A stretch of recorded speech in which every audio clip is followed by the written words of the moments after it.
Hello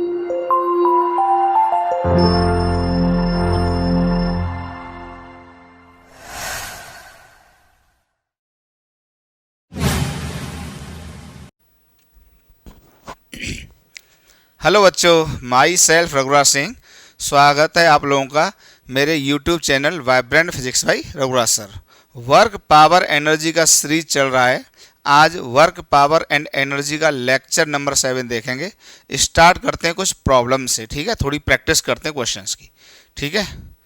एक बेहतरीन IIT JEE का पूछा हुआ क्वेश्चन है, उसी से स्टार्ट करता हूँ। मैंने लिख के रखा है, देखिए।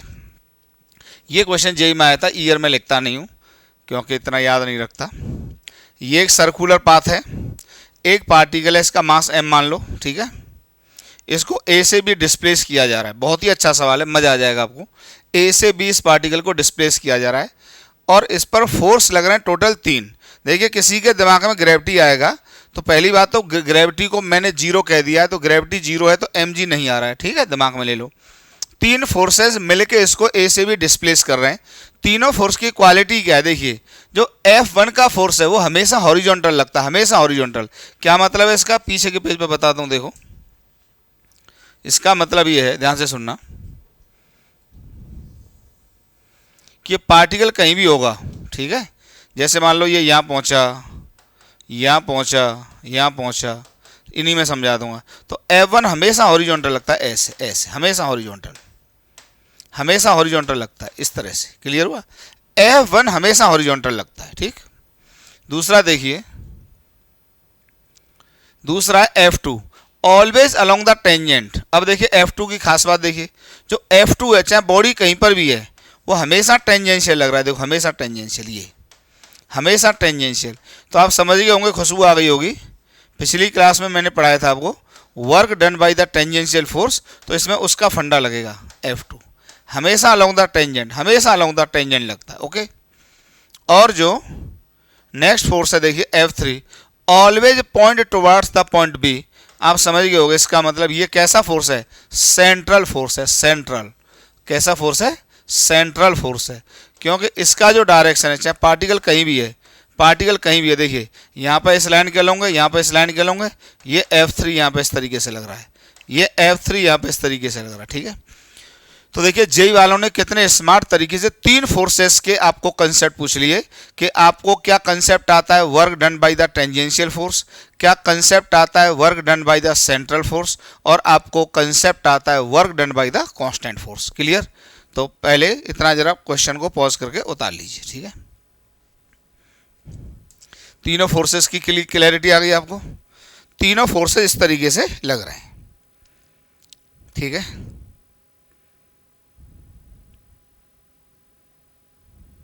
अच्छा, तीनों के मैग्नीट्यूड बच्चों F दिए हुए हैं, ये याद रखना।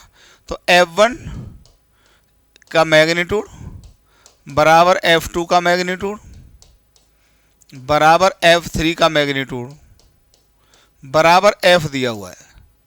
तीनों के मैग्नीट्यूड F दिए हुए हैं, ठीक है। चलिए कर देते हैं, यहीं पे कर दें इसको सॉल्व।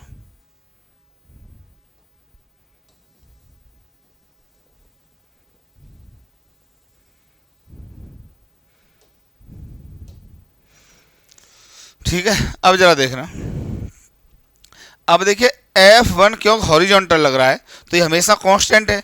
तो बताइए, छोटे छोटे डायग्राम में हम आपको समझा देते हैं।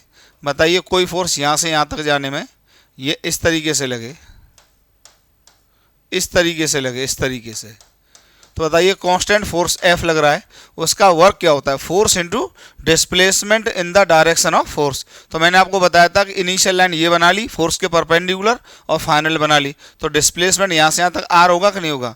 तो बताइए, सीधे सीधे जो WF1 हो जाएगा, क्या वो सीधे सीधे F इंटू R हो जाएगा। क्लियर?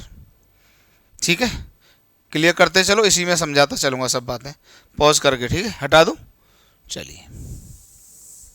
अब देखिए F2 को देखिए, अब देखिए F2 टेंजेंशियल है, ठीक है। F2 टेंजेंशियल है, F2 टेंजेंशियल है, देखिए F2 टेंजेंशियल है। तो टेंजेंशियल फोर्स का वर्क पाथ पर डिपेंड करता है। तो देखिए, ये ऐसे लग रहा है अलोंग द टेंजेंट, लेकिन कांस्टेंट है मैग्नीट्यूड में, तो सीधे सीधे क्या हो जाएगा, फोर्स इनटू पाथ लेंथ। पिछली क्लास में बता चुका हूँ। अब बताइए, यहाँ से यहाँ तक का जो पाथ लेंथ होगा वो कितना होगा बताइए?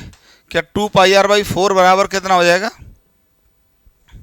ये बराबर आ जाएगा πr/2, और फोर्स का मैग्नीट्यूड कितना है? F। तो बताइए जो WF2 हो जाएगा, WF2 सीधे सीधे कितना आ जाएगा? F इंटू πr/2 आ जाएगा। क्लियर? ये आ जाएगा। अब F3 देखिए, WF3 ये सेंट्रल फोर्स है, तो सेंट्रल फोर्स का वर्क मैंने क्या बताया था आपको? देखिए इसी में समझा देता हूँ। सेंट्रल फोर्स का वर्क मैंने क्या बताया था आपको? बताइए क्या बताया था? सेंट्रल फोर्स का वर्क याद करो। इसमें बताया था सीधे सीधे force into effective displacement in the direction of central force. तो देखिए सेंट्रल फोर्स इस पॉइंट के तरफ लग रहा है हमेशा, तो डिस्प्लेसमेंट बॉडी को जब यहाँ से यहाँ डिस्प्लेस कर दोगे तो यही तो होगा। ये कितना हो जाएगा बताइए? r√2 हो जाएगा, और फोर्स हमेशा इसी डायरेक्शन में लग रहा है, तो इसका वर्क कितना आ जाएगा बताइए? WF3 जो आ जाएगा, WF3 जो आ जाएगा, WF3 ये बराबर आ जाएगा बताइए F इंटू r√2। ठीक है, तीनों ही फोर्सेस के वर्क क्या होंगे? पॉजिटिव होंगे। इतना उतारिए जरा पॉज करके, और टोटल वर्क के लिए तीनों को ऐड कर देंगे। ठीक है, टोटल के लिए तीनों को ऐड कर देंगे। ठीक है, तो देखिए W टोटल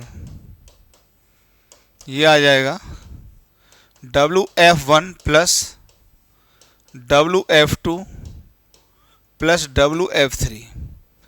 तो ये जो W टोटल आ जाएगा बताइए F1 का वर्क कितना होगा? फोर्स ये है, डिस्प्लेसमेंट R है, तो ये आ जाएगा F इंटू R, अभी अभी लिखा ही था, प्लस कितना है बताइए?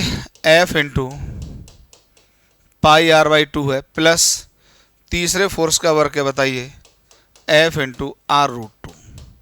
इसमें से आप चाहें तो कुछ कॉमन ले लीजिए, FR कॉमन आ जाएगा मेरे और आपके हिसाब से। FR कॉमन आते ही यहाँ पे क्या बचेगा? 1 बचेगा, प्लस यहाँ पे बचेगा π/2, प्लस यहाँ पे बचेगा √2, and this is your answer. ठीक है, this is your answer. Pause करके उतार लीजिए बच्चों। ठीक है, चलिए और क्वेश्चन देखिए। देखिए बहुत अच्छा क्वेश्चन, बहुत छोटे छोटे क्वेश्चंस ले रहा हूँ जो एग्जाम में आते हैं। देखिए body of mass m kg is lifted by a man to a height of 1 metre in 3 second. देखो ठीक है, पूरा पढ़ लेते हैं पहले सवाल। Another man lift the same mass to a same height in 60 second, find the ratio of work done. ये क्वेश्चन हल्का सा कंफ्यूजिंग है मेरे अकॉर्डिंग, इसमें डाटा इनकम्प्लीट है।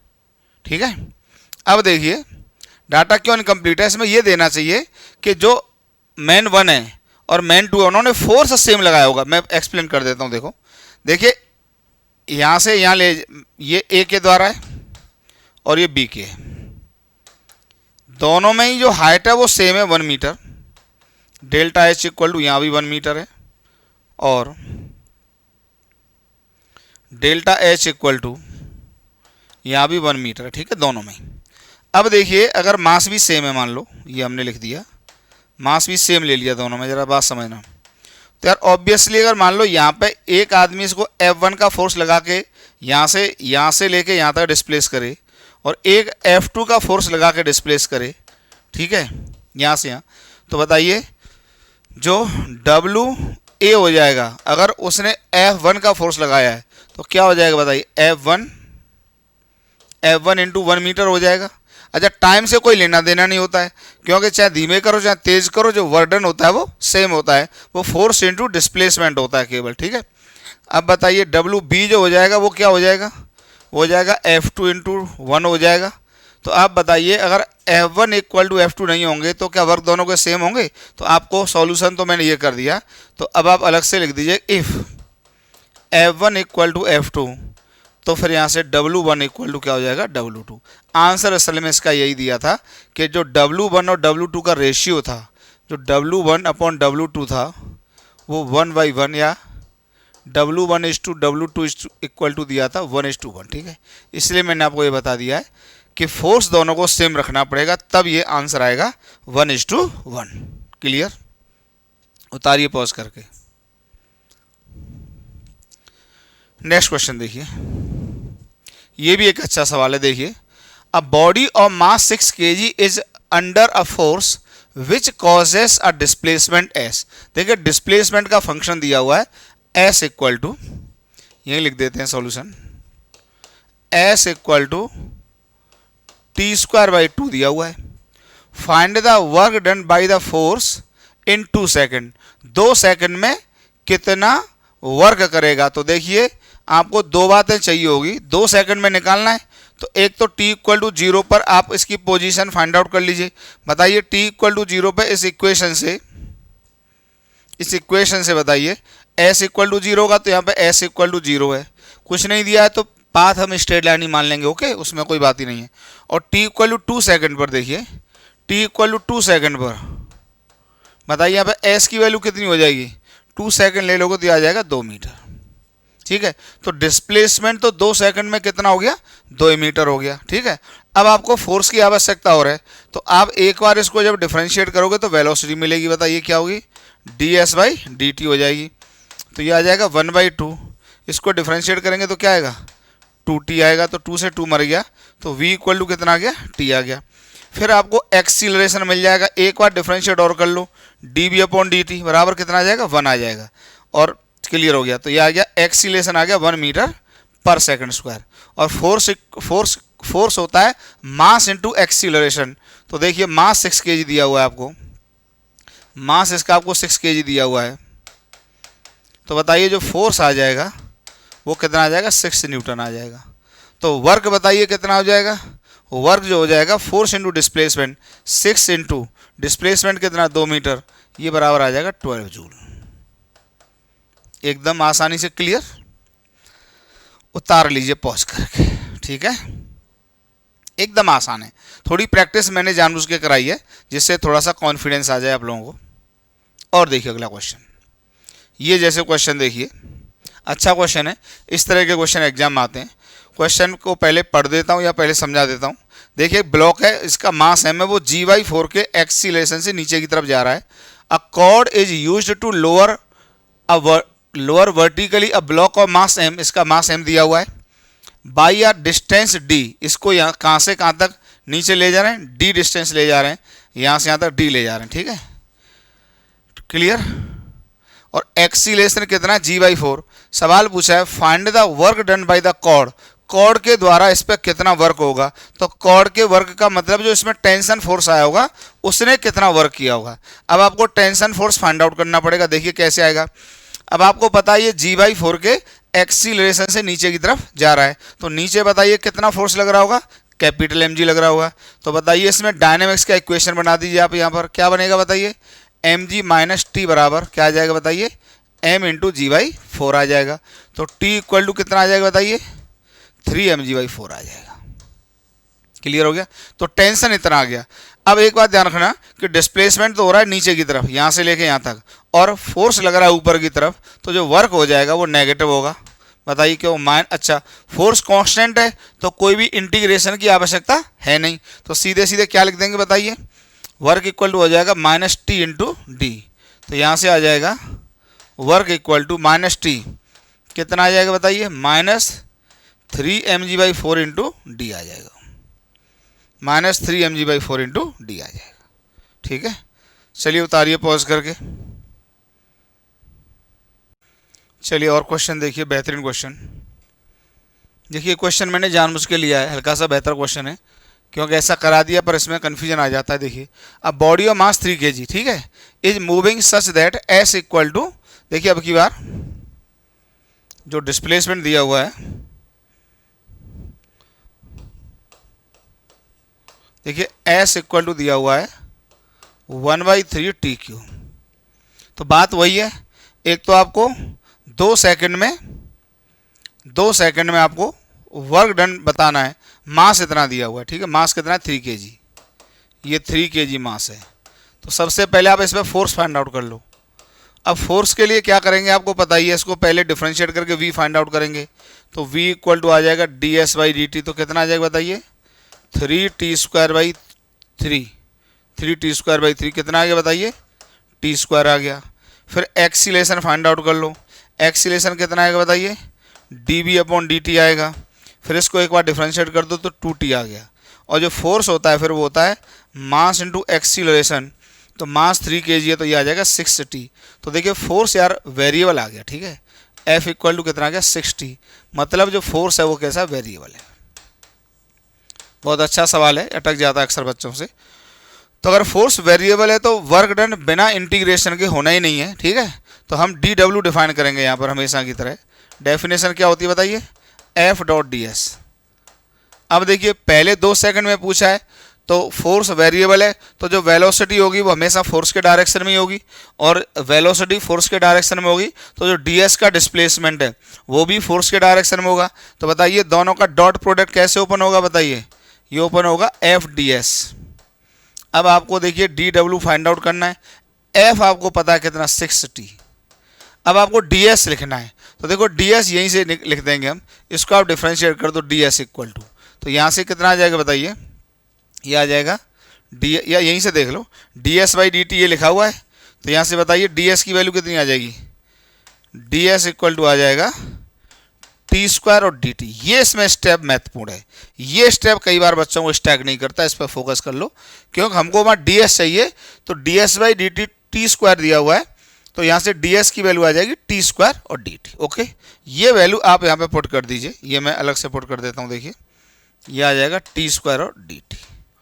तो ये जो DW आ जाएगा ये कितना आगे बताइए 6TQ और dt। अब टोटल वर्क डन के लिए आप इसको क्या कर दो, इंटीग्रेट कर दीजिए आप, ठीक है। आप इंटीग्रेट कर दीजिए, W इक्वल टू इंटीग्रेट, पहले 2 सेकंड में पूछा है तो 0 से 2 सेकंड पड़ जाएगी लिमिट, और ये आ जाएगा 6TQ और dt। इंटीग्रेशन करिए उठा के, बताइए क्या आएगा 6 इंटू TQ का इंटीग्रेशन बताइए, t की पावर 4/4, लिमिट आ जाएगा 0 से 2, तो ये जो वर्क आ जाएगा ये कितना आ जाएगा बताइए 3/2, ये आ जाएगा 3/2 और 2 लिमिट डाल देंगे तो ये कितना आएगा बताइए 16/4, कितना आएगा 4 आ जाएगा, इक्वल टू 6 जूल आ जाएगा। चेक कर लीजिए आप लोग, 6 जूल आ जाएगा वर्क डन, ठीक है, 6 जूल आ जाएगा वर्क डन। चलिए और एक क्वेश्चन देखिए, शानदार, बहुत ही अच्छा क्वेश्चन है, exam like. A ball is released from the top of A tower, एक बॉल को टॉवर के टॉप से रिलीज किया गया है, इसमें वही काइनेमेटिक्स का फंडा आ गया, मोशन अंडर ग्रेविटी, ठीक है। अभी समझाते हैं कैसे। Find the ratio of work done by the force of gravity in first second and third second of the motion of ball. ये आंसर दिए हुए हैं, तो ज़रा पहले इसमें देखिए क्वेश्चन आपको क्लियर करता हूँ। क्या है कि एक बॉल को एक यहाँ से ऐसे छोड़ा गया, यहाँ से, ठीक है। तो देखिए ये जो बॉल होगी यहाँ से मान लो t इक्वल टू 0 पर छोड़ी, तो 1 सेकंड बाद बॉल मान लो यहाँ तक चल गई, 1 सेकंड बाद बॉल यहाँ पहुँच गई, तो इसमें मान लीजिए इसने x1 चला होगा, फिर अगले 1 सेकंड में जब यहाँ t इक्वल टू 2 सेकंड आया तो बॉल मान लीजिए यहाँ से x2 चल गई, ये चल गई यहाँ तक, फिर मान लीजिए ये थोड़ा जगह नहीं है तो उसको छोटा बनाएंगे, फिर मान लीजिए t इक्वल टू 3 सेकंड आया तो बॉल यहाँ से x3 चल गई, बॉल यहाँ से x3 चल गई, ठीक है, ठीक है। 3 सेकंड पे ये यहाँ आ गया। अब देखिए पहले सेकंड में x1 चला, दूसरे में x2। अच्छा अब देखो फर्स्ट सेकंड होगा t इक्वल टू 0 से ये, तो ये हो जाएगा फर्स्ट सेकंड, ये हो जाएगा सेकंड, और ये हो जाएगा थर्ड सेकंड। क्लियर हो गया, ये थर्ड सेकंड हो गया। अब आपको देखिए जो mg हो रहा होगा वर्क, mg तो सब में कांस्टेंट ही लगेगा, चाहे यहां पे ले लो, चाहे यहां ले लो, चाहे यहां ले लो, mg सब में सेम लगेगा। अब आपको x1 x2 x3 find out करना होगा। वैसे तो आपको पता है x1 x2 x2 x3, वैसे तो मुझे तो याद ही है। खैर यार ये जो आया था हमने निकाला था काइनेमेटिक्स में, ये आया था 1:3:5 आया था, और रेशियो आए थे, याद है। अब देखिए इसको फाइंड आउट भी कर देते हैं कैसे, एक बार याद दिला देते हैं। अगर कोई बॉडी रेस्ट से स्टार्ट हो रही है, देखो यहीं से लिख देते हैं, रेस्ट से स्टार्ट हो रही है, तो आपको पता होगा 1 सेकंड बाद इसकी वेलोसिटी कितनी हो जाती है बताइए, एक्सीलरेशन के मैग्नीट्यूड से बढ़ जाती है तो 1 सेकंड बाद आ जाएगा जी। अगर आपको फाइंड आउट करना है तो ओरली यूज करो, देखो ओरली यूज कर रहा हूं, यहां से यहां तक लगाओ, यही डायरेक्शन पॉजिटिव ले लेना, v equal you plus A T, तो u तो 0, u प्लस ए टी, ए कितना है g और t कितना 1 सेकंड, तो g आ जाएगा। फिर जब t इक्वल टू 2 सेकंड आएगा तो यहां पे कितना आ जाएगा बताइए, 2g आ जाएगा। फिर से लगा दो आप यहां से यहां तक, v equal you plus A T, clear. फिर से लगा दीजिए आप, फिर से यूज कर दीजिए, ठीक है। और बताइए 3 सेकंड में जाके ये आ जाएगा 3, हालांकि जरूरत नहीं पड़ेगी इसकी। अब देखिए ये डिस्प्लेसमेंट फाइंड आउट करना है x1, ये डिस्प्लेसमेंट आपको x2 फाइंड आउट करना है, ये डिस्प्लेसमेंट x3 फाइंड आउट करना है। तो अब बताइए थोड़ी सी मैथमेटिक्स लगाइए इसमें, ठीक है। अब देखिए एक्स एस इक्वल टू ये आ जाएगा U T plus half A T square, तो s कितना आ जाएगा बताइए, x1 u0 प्लस हाफ ए कितना g और t कितना 1 सेकंड का स्क्वायर, तो ये आ गया g/2। बताइए x2 को क्या लिखोगे, वही फिर से फॉर्मूला यूज करेंगे, यही ut plus half A T square, पर इस इंटरवल में यूज करेंगे, बता चुका हूं पहले, इस इंटरवल में यूज करेंगे। तो इस इंटरवल का इनिशियल वेलोसिटी कितना है g और टाइम कितना है 1 सेकंड, प्लस हाफ और g और 1 का स्क्वायर, तो ये कितना आ जाएगा बताइए, 3g/2 आ जाएगा। इसी तरीके से फिर x3 लिखेंगे, यही इक्वेशन यूज करेंगे। फिर आप यूज करेंगे ut plus half A T square, तो u कितना है बताइए 2g, ये आ जाएगा 1 सेकंड प्लस हाफ a की जगह g और 1 का स्क्वायर, तो x3 बराबर ये आ जाएगा 5g/2। क्लियर हो गया। अब आप इनका रेशियो फाइंड आउट कर लीजिए, तो रेशियो देखिए कितना आ गया, इतने तो होशियार हैं भाई, g/2 इसमें कॉमन है, g/2 इसमें कॉमन है, g/2 इसमें कॉमन है, तो यहाँ पे 1 बचेगा, तो 1:3:5। क्लियर हो गया। तो ये रेशियो मैंने आपको बताया था 1:3:5 आता है, ठीक है। अब देखिए वर्क देखना था, तो बताइए ये यहाँ से यहाँ तक जो वर्क आ जाएगा, मान लो W1 है, यहाँ से यहाँ तक W2 आ जाता है और यहाँ से यहाँ तक आ जाता है W3, तो W1 कितना हो जाएगा बताइए, ये हो जाएगा फोर्स इंटू डिस्प्लेसमेंट, तो फोर्स कितना है बताइए mg इंटू कितना आ जाएगा x1, W2 बराबर कितना आ जाएगा mg इंटू x2, W3 बराबर कितना आ जाएगा बताइए mg इंटू x3। बस इतना ही आ गया, रेशियो फाइंड आउट करना था। तो बताइए W1:W2:W3 is equal to mg सब में से चला जाएगा, ये आ जाएगा x1:x2:x3, और ये रेशियो अभी अभी निकाला था 1:3:5। तो बताइए कौन सा ऑप्शन टिक हो जाएगा, ऑप्शन कौन सा टिक हो जाएगा, 1:3:5 ये वाला टिक हो जाएगा। दिस इज योर ऑप्शन, ठीक है। पॉज करके उतार लीजिए, ठीक है। तो कुछ प्रैक्टिस करानी थी, तो इस वीडियो को मैं थोड़ा सा छोटा ही रखता हूँ, इतनी प्रैक्टिस और मुझे करानी थी। अब अगले लेक्चर में मैं कवर करूँगा conservative and non conservative forces, ठीक है। फिर आ जाएगी वर्क एनर्जी थ्योरम। चलिए पढ़ाई करते रहिए।